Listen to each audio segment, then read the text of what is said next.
অনির্দিষ্টকালের জন্য স্থগিত এইচএসসি পরীক্ষা।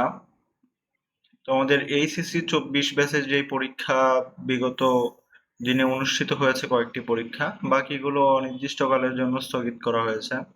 আজ 7 আগস্ট শিক্ষা মন্ত্রণালয়ের একটি বিজ্ঞপ্তিতে এ তথ্য জানানো হয়েছে।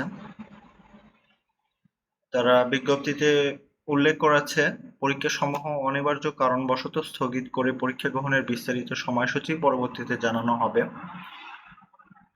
তো আমরা জানি দেশের বর্তমান পরিস্থিতি, এবং এই পরিস্থিতিতে কোনোভাবেই এইচএসসি পরীক্ষা নেওয়া সম্ভব না। বাংলাদেশ আন্তঃশিক্ষা বোর্ড সমন্বয় কমিটি এই বিজ্ঞপ্তিটি প্রকাশ করেছে আজকে 7 আগস্ট।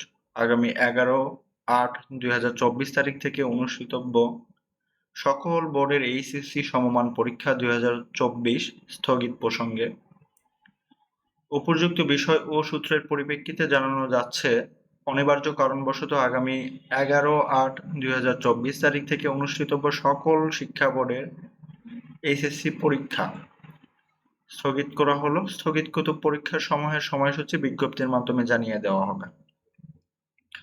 তো এটা তোমাদের সকল বোর্ডের জন্য, সাধারণ 9টি বোর্ড, মাদ্রাসা শিক্ষা বোর্ড এবং কারিগরি শিক্ষা বোর্ডের সকলের জন্য। তো মোটামুটি যেহেতু পরীক্ষা সম্পূর্ণ স্থগিত হয়েছে, এবং আমরা বিগত নিউজ থেকে দেখেছি যে এইচএসসির যে প্রশ্নপত্রগুলো রয়েছিল, এইচএসসির যেই প্রশ্নগুলো করা হয়েছিল সেগুলো আগুনে পুড়ে গেছে বিভিন্ন জায়গায় অগ্নিসংযোগের ঘটনায়। অতএব নতুন করে প্রশ্ন তৈরি করতে হবে, তারপরে তোমাদের পরীক্ষার ব্যবস্থা করতে হবে। অতএব এটা একটা দীর্ঘ সময়ের ব্যাপার, অন্তত 1 মাস থেকে 1.5 মাসের মতো তোমরা নতুন করে সময় পাচ্ছ।